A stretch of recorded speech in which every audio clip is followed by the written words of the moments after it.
ಭಾರತ್ ಮಾತಾ ಕಿ ಜೈ. Wing commander Abhinandan Vardhaman. ಈ ಒಂದು ಹೆಸರನ್ನ ಭಾರತೀಯರು ಅಷ್ಟು ಬೇಗ ಮರೆಯೋದಕ್ಕೆ ಸಾಧ್ಯವಿಲ್ಲ. ಯಾಕಂದ್ರೆ ಪಾಕಿಸ್ತಾನ ಸೈನ್ಯಕ್ಕೆ ಸಿಕ್ಕಿ ಪುನಃ ಜೀವಂತವಾಗಿ ಭಾರತಕ್ಕೆ ಮರಳಿ ಬಂದ ಅಪರೂಪದ ವ್ಯಕ್ತಿ ಇವರು. ಯಾಕಂದ್ರೆ ಭಾರತೀಯ ಸೇನೆಯ ರಹಸ್ಯ ತಿಳಿಯೋದಕ್ಕೆ ತಮ್ಮದೇ ಆದ ಸ್ಟೈಲಲ್ಲಿ ಚಿತ್ರಹಿಂಸೆ ಕೊಡೋದಕ್ಕೆ ಶುರು ಮಾಡ್ತಾರೆ. ಆದ್ರೆ ಈ ಅಭಿನಂದನ್ ವರ್ಧಮಾನ್ ಅವರಿಂದ ಮಾತ್ರ ಒಂದೇ ಒಂದು ರಹಸ್ಯವನ್ನ ಕೂಡ ಬಾಯ್ ಬಿಡಿಸೋಕೆ ಸಾಧ್ಯವಾಗ್ಲಿಲ್ಲ. ಆದ್ರೆ ಭಾರತಕ್ಕೆ ಮರಳಿ ಬಂದ್ಮೇಲೆ ಅಭಿನಂದನ್ ವರ್ಧಮಾನ್ ರವರು ಏನಾದ್ರು ಈಗ ಎಲ್ಲಿದ್ದಾರೆ ಗೊತ್ತಾ?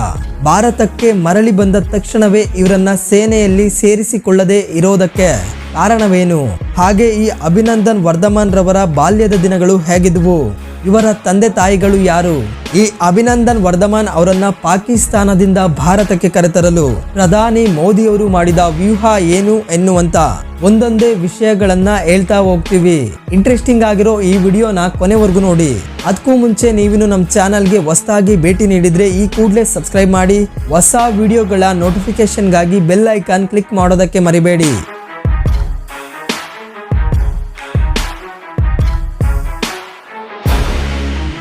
ವಿಂಗ್ ಕಮಾಂಡರ್ ಅಭಿನಂದನ್ ವರ್ಧಮಾನ್ ರವರು ವೀರಚಕ್ರ ಪುರಸ್ಕೃತ ಭಾರತೀಯ ವಾಯುಸೇನೆಯ ಫೈಟರ್ ಜೆಟ್ MiG-21 ಬೈಸನ್ ವಿಮಾನದ ಚಾಲಕರಾಗಿದ್ದಾರೆ. 2019 ಫೆಬ್ರವರಿ 26ರಂದು ಭಾರತೀಯ ವಾಯುಸೇನೆಯು ಬಾಗಲ್ಕೋಟ್ ಭಯೋತ್ಪಾದಕ ಶಿಬಿರದ ಮೇಲೆ ನಡೆಸಿದ ವಾಯು ದಾಳಿಗೆ ಪ್ರತಿಯಾಗಿ ಭಾರತೀಯ ವಾಯು ಸೇನಾ ನೆಲೆಗಳ ಮೇಲೆ ಪಾಕಿಸ್ತಾನದ ವಾಯುಸೇನೆಯು 27ನೇ ಫೆಬ್ರವರಿ 2019ರಂದು ವಿಫಲ ದಾಳಿಯನ್ನು ನಡೆಸಿದ ಸಂದರ್ಭದಲ್ಲಿ ಪಾಕ್ ಯುದ್ಧ ವಿಮಾನವನ್ನ ಅಟ್ಟಿಸಿಕೊಂಡು ಹೋಗಿ ಪಾಕಿ ವಾಯುಸೇನೆಯ ಅಮೆರಿಕ ನಿರ್ಮಿತ F-16 ವಿಮಾನವನ್ನ MiG-21 ಬೈಸನ್ ವಿಮಾನದ ಸಹಾಯದಿಂದ ಒಡೆದುರುಳಿಸಿದ ಸಾಹಸಿ ಸೈನಿಕ ಇವರು. ಈ ಅಭಿನಂದನ್ ವರ್ಧಮಾನ್ ರವರ ಬಾಲ್ಯ ಜೀವನ ಹಾಗೂ ಇವರ ಶಿಕ್ಷಣದ ಕಡೆಗೆ ನಾವು ಕೊಂಚ ನೋಡೋದಾದ್ರೆ, ಅಭಿನಂದನ್ ರವರು ಜೂನ್ 21, 1983ರಂದು ತಮಿಳು ಜೈನ ಕುಟುಂಬದಲ್ಲಿ ಜನಿಸಿದ್ರು. ಇವರ ತಂದೆ ಸಿಂಹಕುಟ್ಟಿ ವರ್ಧಮಾನ್. ಇವರು ಕೂಡ ಭಾರತೀಯ ವಾಯುಪಡೆಯ ಏರ್ ಮಾರ್ಷಲ್ ಮತ್ತು ಶಿಲಾಂಗ್ ನಲ್ಲಿರುವ ಪೂರ್ವ ವಾಯು ಕಮಾಂಡರ್ ನಲ್ಲಿ air office commanding in chief ಆಗಿ ಸೇವೆ ಸಲ್ಲಿಸಿ ಇದೀಗ ನಿವೃತ್ತರಾಗಿದ್ದಾರೆ. ಇವರ ತಾಯಿ ಕೂಡ ವೈದ್ಯರಾಗಿದ್ದಾರೆ.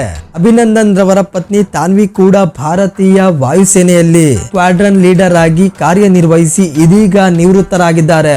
ಹಾಗೆ ಅಭಿನಂದನ್ ರವರು ಚೆನ್ನೈನ ಸೈನಿಕ ಕಲ್ಯಾಣ ಶಾಲೆಯಲ್ಲಿ ತಮ್ಮ ಪ್ರಾಥಮಿಕ ಶಿಕ್ಷಣವನ್ನ ಪೂರೈಸಿದ್ರು. ಮುಂದುವರೆದು ರಾಷ್ಟ್ರೀಯ ರಕ್ಷಣಾ ಅಕಾಡೆಮಿಯಿಂದ ಪದವಿ ಪಡೆದ ಅಭಿನಂದನ್ 19 ಜೂನ್ 2004ರಂದು ಫ್ಲೈಯಿಂಗ್ ಆಫೀಸರ್ ಆಗಿ ಭಾರತೀಯ ವಾಯುಪಡೆಯ ಯುದ್ಧ ವಿಮಾನಗಳ ತಂಡದಲ್ಲಿ ನಿಯೋಜಿಸಲ್ಪಟ್ಟರು. ಹಾಗೆ ಪಂಜಾಬಿನ ಬಂತಿಡ ಮತ್ತು ಹಲ್ವರದಲ್ಲಿನ ಭಾರತೀಯ ವಾಯುಪಡೆಯ ಕೇಂದ್ರದಲ್ಲಿ ತರಬೇತಿ ಪಡೆದ ಅಭಿನಂದನ್ ಜೂನ್ 19, 2006ರಂದು ಫ್ಲೈಟ್ ಲೆಫ್ಟಿನೆಂಟ್ ಆಗಿ ಬಡ್ತಿ ಪಡಿತಾರೆ ಮತ್ತು ಜುಲೈ 8ರಂದು ಸ್ಕ್ವಾಡ್ರನ್ ಲೀಡರ್ ಆಗಿ ಕೂಡ ಬಡ್ತಿ ಪಡೆದರು. MiG-21 ಬೈಸನ್ ಸ್ಕ್ವಾಡ್ರನ್ಗೆ ಸೇರಿಕೊಳ್ಳುವ ಮೊದಲು Abhinandan Sukhoi 30 MKI fighter pilot ಆಗಿ ಕೂಡ ಸೇವೆ ಸಲ್ಲಿಸಿ 19 ಜೂನ್ 2017ರಂದು ವಿಂಗ್ ಕಮಾಂಡರ್ ಆಗಿ ಬಡ್ತಿ ಪಡಿತಾರೆ. ಮುಂದುವರೆದು ಅಭಿನಂದನ್ ವರ್ಧಮಾನ್ ರವರು ಪುಲ್ವಾಮಾ ಭಯೋತ್ಪಾದಕ ದಾಳಿ ನಂತರ ಪಾಕಿಸ್ತಾನದ ಸೈನ್ಯಕ್ಕೆ ಸೆರೆಯಾಗಿದ್ದು ಹೇಗೆ ಗೊತ್ತಾ? ಫೆಬ್ರವರಿ 14, 2019ರ ಮಧ್ಯಾಹ್ನ ಸುಮಾರು 3:15ರ ಸುಮಾರಿಗೆ ಜಮ್ಮು ಕಾಶ್ಮೀರದ ಪುಲ್ವಾಮಾ ಜಿಲ್ಲೆಯಲ್ಲಿರುವ ಅವಂತಿಪುರ ಬಳಿ ಲೆತ್ಪುರದ ಹತ್ತಿರ ಜಮ್ಮು ಶ್ರೀನಗರ ರಾಷ್ಟ್ರೀಯ ಹೆದ್ದಾರಿಯಲ್ಲಿ ಭಾರತೀಯ ಸೈನಿಕರನ್ನ ಗುರಿಯಾಗಿಸಿಕೊಂಡು ಅವರನ್ನ ಸಾಗಿಸುತ್ತಿದ್ದ ವಾಹನಕ್ಕೆ ಸ್ಫೋಟಕಗಳನ್ನ ತುಂಬಿದ ಕಾರಿನ ಮೂಲಕ ಭಯೋತ್ಪಾದಕರು ದಾಳಿ ನಡೆಸಿದ್ರು. ಈ ದಾಳಿಯಲ್ಲಿ RDX ಮತ್ತು ಅಮೋನಿಯಂ ನೈಟ್ರೇಟ್ ಸೇರಿದಂತೆ 300 kgಯಷ್ಟು ಸ್ಫೋಟಕಗಳನ್ನ ಬಳಸಲಾಗಿತ್ತು. ಈ ದಾಳಿಯಿಂದಾಗಿ ಕೇಂದ್ರ ಮೀಸಲು ಪೊಲೀಸ್ ಪಡೆ ಅಂದ್ರೆ CRPFಗೆ ಸೇರಿದ 46 ಮಂದಿ ಸೈನಿಕರು ಹುತಾತ್ಮರಾದ್ರು. ಈ ಜವಾಬ್ದಾರಿಯನ್ನ ಪಾಕಿಸ್ತಾನ ಮೂಲದ ಉಗ್ರಗಾಮಿ ಗುಂಪು ಜೈಷ್ ಎ ಮೊಹಮ್ಮದ್ ಗುಂಪು ಹೊತ್ತಿಕೊಂಡಿತ್ತು. ಇದಾದ ಬಳಿಕ ಸೈನಿಕರ ಮೇಲೆ ನಡೆದ ಅಮಾನುಷವಾದ ಭಯೋತ್ಪಾದಕ ದಾಳಿಗೆ ಪ್ರತಿಯಾಗಿ ಭಯೋತ್ಪಾದಕರ ಅಡಗುತಾಣಗಳ ಮೇಲೆ ಸರ್ಜಿಕಲ್ ಸ್ಟ್ರೈಕ್ ನಡೆಸಲು ಭಾರತೀಯ ಸರ್ಕಾರ ಮತ್ತು ಸೇನೆಯು ಜಂಟಿಯಾಗಿ ತೀರ್ಮಾನಿಸಿದ್ವು. ಫೆಬ್ರವರಿ 26ರಂದು ಭಾರತೀಯ ವಾಯುಪಡೆಯ 12 ಮಿರಾಜ್ ಯುದ್ಧ ವಿಮಾನಗಳು ಪಾಕ್ ಆಕ್ರಮಿತ ಕಾಶ್ಮೀರದಲ್ಲಿರುವ ಭಾರತ ಪಾಕ್ ಗಡಿ ನಿಯಂತ್ರಣ ರೇಖೆಯನ್ನ ದಾಟಿದ್ವು. ಮತ್ತು ಭಾರತೀಯ ವಾಯುಪಡೆಯು ನಡೆಸಿದ ಈ ದಾಳಿಯಿಂದಾಗಿ ಶಿಬಿರಗಳಲ್ಲಿ ತರಬೇತಿ ಪಡೆಯುತ್ತಿದ್ದ ಸುಮಾರು 300ಕ್ಕೂ ಹೆಚ್ಚು ಭಯೋತ್ಪಾದಕರು ಸಾವಿಗೀಡಾದರು. ಹೀಗೆ ತನ್ನ ಗಡಿಯೊಳಗೆ ನುಗ್ಗಿ ಬಂದು ಭಯೋತ್ಪಾದಕ ಶಿಬಿರಗಳ ಮೇಲೆ ದಾಳಿ ನಡೆಸಿದ ಭಾರತೀಯ ವಾಯುಪಡೆಗೆ ಪ್ರತ್ಯುತ್ತರ ನೀಡುವ ರೂಪದಲ್ಲಿ ಫೆಬ್ರವರಿ 27ರಂದು ಮುಂಜಾನೆ 10:20ರ ಸರಿಸುಮಾರಿಗೆ ಪಾಕಿಸ್ತಾನದ ವಾಯುದಳದ ಸೈನಿಕರು 3 ಯುದ್ಧ ವಿಮಾನಗಳಲ್ಲಿ ಜಮ್ಮು ಕಾಶ್ಮೀರದ ಮೂಲಕ ಭಾರತೀಯ ವಾಯು ಪ್ರದೇಶವನ್ನ ಪ್ರವೇಶಿಸಿದ್ದಾದ್ರೂ ಭಾರತೀಯ ಸೈನಿಕ ನೆಲೆಗಳ ಮೇಲೆ ಬಾಂಬ್ ದಾಳಿ ನಡೆಸುವ ಯತ್ನದಲ್ಲಿ ವಿಫಲರಾದ್ರು. ಕೂಡಲೇ ಎಚ್ಚೆತ್ತ ಭಾರತೀಯ ವಾಯುದಳದ ಸೈನಿಕರು ತಮ್ಮ 6 ವಿಮಾನಗಳ ಮೂಲಕ ಪಾಕ್ ವಿಮಾನಗಳನ್ನ ಅಟ್ಟಿಸಿಕೊಂಡು ಹೋದ್ರು. ಪಾಕ್ ವಿಮಾನವನ್ನ ಅಟ್ಟಿಸಿಕೊಂಡು ಹೋಗುವ ಭರದಲ್ಲಿ ಭಾರತೀಯ ವಾಯುದಳದ ಪೈಲಟ್ಗಳಲ್ಲಿ ಒಬ್ಬರಾದ ಅಭಿನಂದನ್ ಭಾರತ ಪಾಕ್ ಗಡಿಯನ್ನ ದಾಟಿ ಪಾಕ್ ವಾಯು ಪ್ರದೇಶದೊಳಗೆ ಪ್ರವೇಶಿಸಿದ್ರು ಮತ್ತು ತಾನು ಚಲಾಯಿಸುತ್ತಿದ್ದ MiG-21 ಬೈಸನ್ ಮುಖಾಂತರ ಪಾಕ್ ವಾಯುಸೇನೆಯ ಅಮೆರಿಕ ನಿರ್ಮಿತ F-16 ವಿಮಾನವನ್ನ ಒಡೆದುರುಳಿಸಿದ್ರು. ಆದ್ರೆ ಅದೇ ಸಮಯದಲ್ಲಿ ಇನ್ನೊಂದು ಪಾಕ್ ವಿಮಾನವು ವರ್ಧಮಾನ್ ರವರ MiG-21 ಬೈಸನ್ ವಿಮಾನವನ್ನ ಕೂಡ ಒಡೆದುರುಳಿಸಿತು. ಮಿಗ್ ನೆಲಕ್ಕೆ ಅಪ್ಪಳಿಸುವ ಮುನ್ನ ವರ್ಧಮಾನ್ ರವರು ತನ್ನಲ್ಲಿದ್ದ ಪ್ಯಾರಾಚೂಟ್ ಸಹಾಯದಿಂದ ಸುರಕ್ಷಿತವಾಗಿ ನಿಯಂತ್ರಣ ರೇಖೆಯಿಂದ ಸುಮಾರು 7 ಕಿಲೋಮೀಟರ್ ದೂರದಲ್ಲಿರುವ ಪಾಕಿಸ್ತಾನದ ಆಡಳಿತ ಕಾಶ್ಮೀರದ ಹೊರಾನ್ ಎಂಬ ಹಳ್ಳಿಯಲ್ಲಿ ಇಳಿಯಲ್ಪಟ್ರು. ಹಾಗೆ ಪ್ಯಾರಾಚೂಟ್ನ ಮೇಲೆ ಭಾರತೀಯ ಧ್ವಜವನ್ನ ಗಮನಿಸಿದ ಸ್ಥಳೀಯ ಗ್ರಾಮಸ್ಥರು ವರ್ಧಮಾನ್ ರವರನ್ನ ಭಾರತೀಯ ಪೈಲಟ್ ಎಂದು ಕಂಡುಕೊಳ್ತಾರೆ. ನಂತರ ಈ ಅಭಿನಂದನ್ ವರ್ಧಮಾನ್ ರವರು ಕೂಡ ತಾನು ಭಾರತದ ಗಡಿಯೊಳಗಿದ್ದೇನೆಯೇ ಎಂದು ಗ್ರಾಮಸ್ಥರನ್ನ ಕೇಳಿದಾಗ ಅವರಲ್ಲಿ ಒಬ್ಬ ಯುವಕ ಹೌದು ಎಂದು ಉತ್ತರಿಸ್ತಾನೆ. ಆಗ ಖುಷಿಯಿಂದ ವರ್ಧಮಾನ್ ರವರು ಕೂಡ ಭಾರತದ ಪರ ಘೋಷಣೆ ಕೂಗ್ತಾರೆ, ಭಾರತ್ ಮಾತಾ ಕಿ ಜೈ. ಆದ್ರೆ ಸ್ಥಳೀಯ ಯುವಕರು ಪಾಕಿಸ್ತಾನ ಪರ ಘೋಷಣೆಗಳೊಂದಿಗೆ ಪ್ರತಿಕ್ರಿಯಿಸಿದ್ರು. ಹಾಗೆ ನಂತರದಲ್ಲಿ ವರ್ಧಮಾನ್ ರತ್ತ ಕಲ್ಲು ತೂರಲು ಕೂಡ ಮುಂದಾಗ್ತಾರೆ. ಕಲ್ಲು ತೂರಾಟದಿಂದ ತಪ್ಪಿಸಿಕೊಳ್ಳಲು ವರ್ಧಮಾನ್ ರವರು ಕೂಡ ಓಡಲು ಪ್ರಾರಂಭಿಸ್ತಾರೆ. ಆದ್ರೆ ಸ್ವಲ್ಪ ದೂರ ಓಡಿದ ಮೇಲೆ ತೊರೆಯೊಂದಕ್ಕೆ ಧುಮುಕಿದ ವರ್ಧಮಾನ್ ತನ್ನಲ್ಲಿದ್ದ ಬಹುಮುಖ್ಯ ಕಾಗದ ಪತ್ರಗಳನ್ನ ನುಂಗಿ ನಾಶ ಮಾಡಲು ಯತ್ನಿಸಿದ್ರು. ಯಾಕೆಂದ್ರೆ ಈ ದಾಖಲೆಗಳು ಶತ್ರುವಿನ ಕೈ ಸೇರಿದ್ರೆ ಶತ್ರುಗಳು ಅದನ್ನ ದುರುಪಯೋಗ ಪಡಿಸಿಕೊಳ್ಳುವ ಆತಂಕವಿದ್ದಿದ್ರಿಂದ ಈ ರೀತಿ ಮಾಡ್ತಾರೆ. ಹಾಗೆ ಭಾರತೀಯ ವಾಯುದಳದ ವಿಮಾನ ಚಾಲಕ ತಮ್ಮ ಭೂ ಪ್ರದೇಶದಲ್ಲಿ ಇಳಿದ ಸಮಾಚಾರ ಅದಾಗ್ಲೇ ಪಾಕ್ ಸೈನ್ಯದ ಮುಖ್ಯಸ್ಥರಿಗೆ ತಲುಪಿತ್ತು ಮತ್ತು ಭಾರತೀಯ ವಾಯುದಳದ ವಿಮಾನ ಪತನವಾದ ಜಾಗಕ್ಕೆ ಪಾಕ್ ಸೈನಿಕರು ಆಗಿಂದಾಗ್ಲೇ ಧಾವಿಸಿ ಅಭಿನಂದನ್ ವರ್ಧಮಾನ್ ರವರನ್ನ ತಮ್ಮ ವಶಕ್ಕೆ ಪಡೆದುಕೊಳ್ತಾರೆ. ಹೀಗೆ ಅಭಿನಂದನ್ ರವರನ್ನ ತಮ್ಮ ವಶಕ್ಕೆ ಪಡೆದುಕೊಂಡ ಪಾಕಿಸ್ತಾನ ಭಾರತದ ಒತ್ತಡ, ಪ್ರತಿದಾಳಿಯ ಭಯ ಮತ್ತು ಅಂತಾರಾಷ್ಟ್ರೀಯ ಒತ್ತಡಕ್ಕೆ ಮಣಿದ ಪಾಕಿಸ್ತಾನ ಸರ್ಕಾರ ಎರಡೂ ದೇಶಗಳ ನಡುವಿನ ಶಾಂತಿಯನ್ನ ಪಾಲಿಸುವ ಸಲುವಾಗಿ ಅಭಿನಂದನ್ ರವರನ್ನ ಬಿಡುಗಡೆ ಮಾಡಲು ನಮ್ಮ ಸರ್ಕಾರ ನಿರ್ಧರಿಸಿದೆ ಎಂದು ಘೋಷಿಸಿದ್ರು. ಈ ಘೋಷಣೆಯ ನಂತರ ಮಾರ್ಚ್ 1, 2019ರಂದು ಅಭಿನಂದನ್ ರವರನ್ನ ಪಾಕ್ ಸೈನ್ಯವು ಭಾರತೀಯ ಸೈನ್ಯಕ್ಕೆ ಭಾರತ ಪಾಕಿಸ್ತಾನ ಗಡಿಯಾದ ವಾಘಾ ಅಟಾರಿಯಲ್ಲಿ ಸೆರೆ ಹಿಡಿದಿದ್ದ ಇವರನ್ನ ಬಿಡುಗಡೆ ಮಾಡಲಾಯಿತು. ಆದ್ರೆ ಇದಾದ ನಂತರ ಅಭಿನಂದನ್ ರವರು ಏನಾದ್ರು ಹಾಗೆ ಈಗ ಏನ್ ಮಾಡ್ತಾ ಇದ್ದಾರೆ ಎಂಬ ವಿಷಯಗಳ ಬಗ್ಗೆ ಅನೇಕ ಜನರಿಗೆ ಗೊತ್ತೇ ಇಲ್ಲ.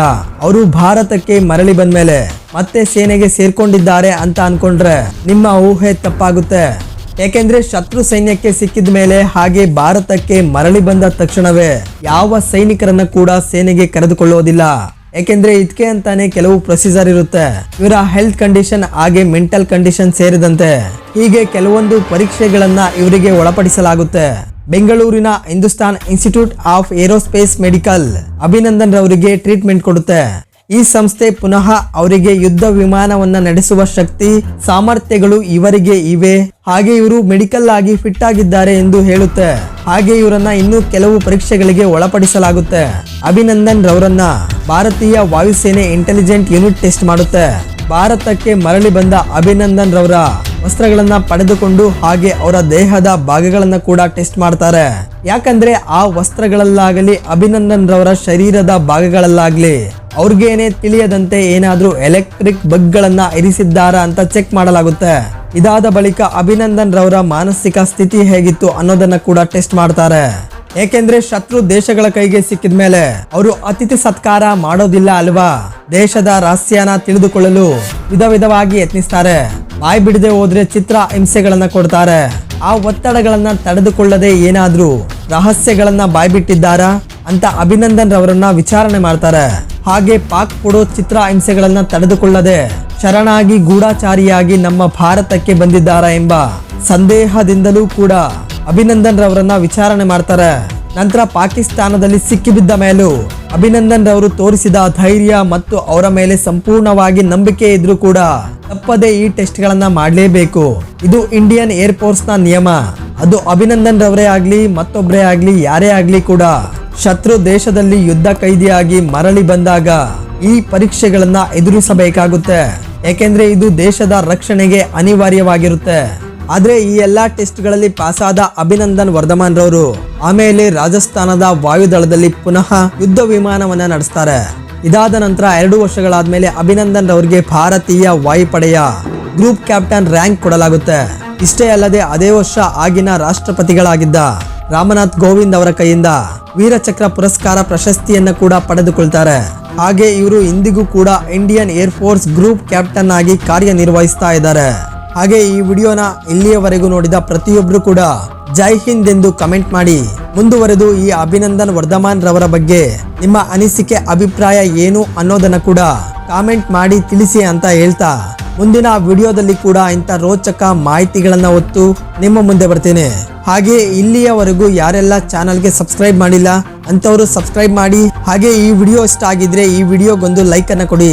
ಯಾಕಂದ್ರೆ ನಿಮ್ಮ ಮೆಚ್ಚುಗೆಯನ್ನ ಮಾತ್ರ ನಾವು ಕೇಳೋದು.